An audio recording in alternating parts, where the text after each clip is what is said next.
নড়াইলের মাশরাফি কিভাবে কুমিল্লার মাশরাফি হয়ে গেল? না, ওইটা তো প্লেয়ার বাই চয়েস, মানে অপশনের আমি নড়াইলে আছি। বাট কুমিল্লা টিমে খেলে খুব মজা পেয়েছি।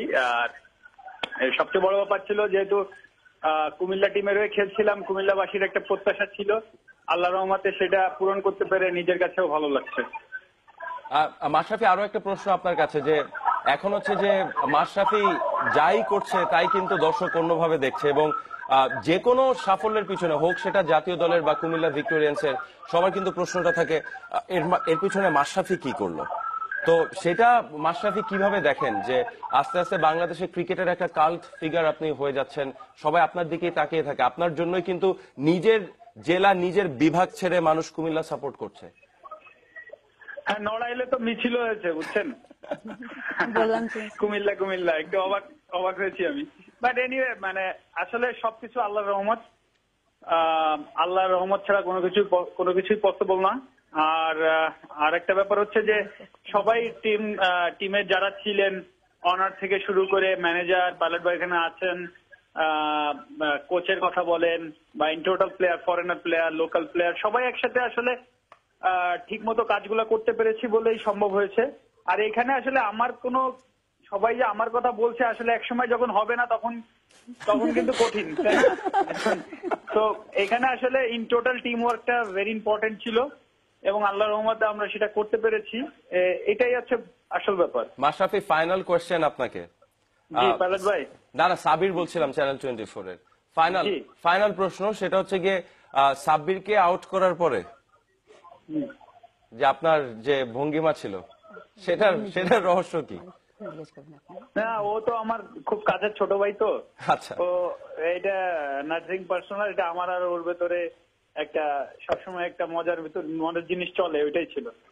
মাশরাফি, আমি একটা কথা, মাশরাফি, যে আমরা প্রায় 1 মাস মতো একসাথে ছিলাম, এখন কি সেটা মিস করছো কিনা? আর আমাদের ওনার যারা ছিলেন, মানে নাফিজা, কামাল ভাই, এটা কি অনারদের প্রশ্ন না আপনার প্রশ্ন? আমার প্রশ্ন ভাই। না,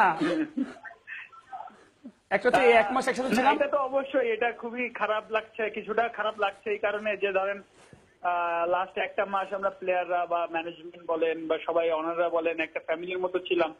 তো হঠাৎ করে এসে, যদিও আমার খুব ভালো লাগছে, আমি এখন আমার 2টা বাচ্চার সাথে সময় দিতে পারছি, বাট স্টিল আমি মিস করছি, পুরো টিমটাকে মিস করছি।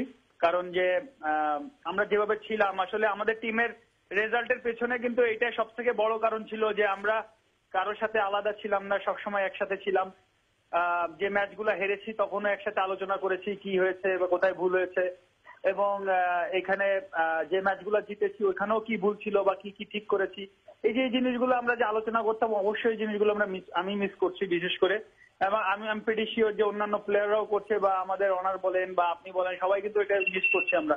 বাট ইনশাল্লাহ সামনে আবার দেখা হবে, আল্লাহ যদি সবাইকে সুস্থ রাখে, বাঁচায় রাখে। আমি জানি না সবাই এক টিমে থাকবে কিনা, বাট আবার সবাই সাথে দেখা হবে। নাফিজা হাসছে, আমি জানি না কেন,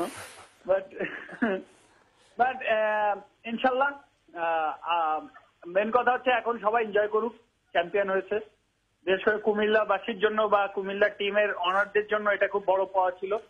এট দ্য সেম টাইম আমরা প্লেয়ার যারা টিমের সাথে ছিলাম, আমাদের জন্য অনেক বড় একটা অ্যাচিভমেন্ট। আমরা আপনাকে অনেক মিস করছি, আমরা অনেক মিস করছি। আর এটা কিন্তু আপনার বাসায় আমরা এখন বাজার করেন, আপনার বাসায় খেতে আসবো আমরা এখান থেকে। আর এটা কিন্তু হ্যাটট্রিক ছিল প্রধান। হ্যাটট্রিক, অ্যাবসলিউটলি কংগ্রেচুলেশনস মাশরাফি বিন মুর্তজা। ছোট্ট একটা বিরতি নিচ্ছে বিয়ন্ড দ্য গ্যালারিতে, সাথেই থাকবেন।